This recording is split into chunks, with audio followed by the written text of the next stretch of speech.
কলকাতার অদূরে গঙ্গার তীরে অবস্থিত দক্ষিণেশ্বর কালী মন্দির। ভক্তি, শ্রদ্ধা ও আস্থার পীঠস্থান এই দক্ষিণেশ্বর কালী মন্দির।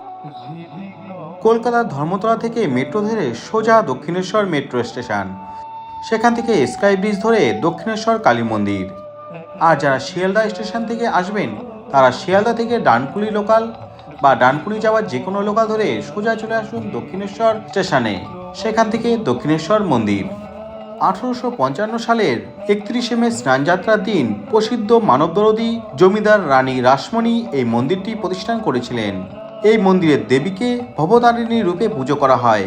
বিংশ শতাব্দীর বিশিষ্ট যোগী শ্রী রামকৃষ্ণ পরমহংসদেব এই মন্দিরে কালী সাধনা করতেন। কথিত আছে রানী রাসমণি দেবী কালীর স্বপ্নাদেশে এই মন্দিরটি প্রতিষ্ঠান করেছিলেন।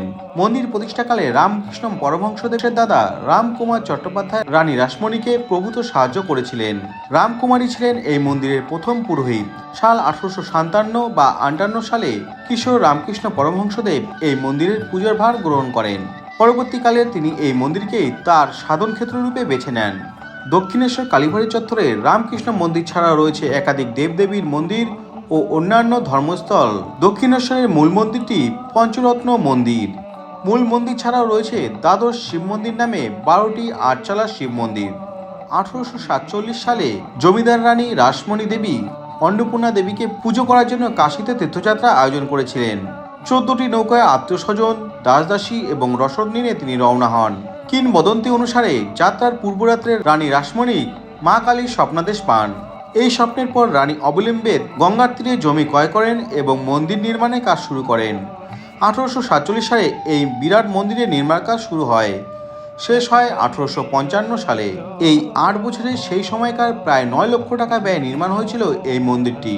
সাল 1855 31শে মে স্নানযাত্রার দিন মহাসমারোহে মন্দিরের মূর্তি প্রতিষ্ঠান করা হয়।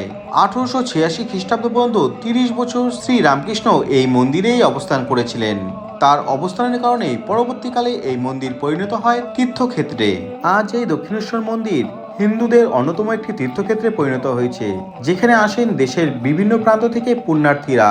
ভক্তি, শ্রদ্ধা ও আস্থার পীঠস্থান। যারা এখনো দর্শন করেননি তবে সুযোগ পেলে অবশ্যই যাবেন দক্ষিণেশ্বর এই মন্দিরে। জয় মা কালী, তুমি আমাদের সকলকে ভালো রেখো আর নিজেও ভালো থেকো। সম্পূর্ণ ভিডিওটি দেখার জন্য আপনাদের অনেক অনেক ধন্যবাদ। সকলে ভালো থাকবেন। আপনাদের সঙ্গে দেখা হবে অন্য কোনো ভিডিওতে।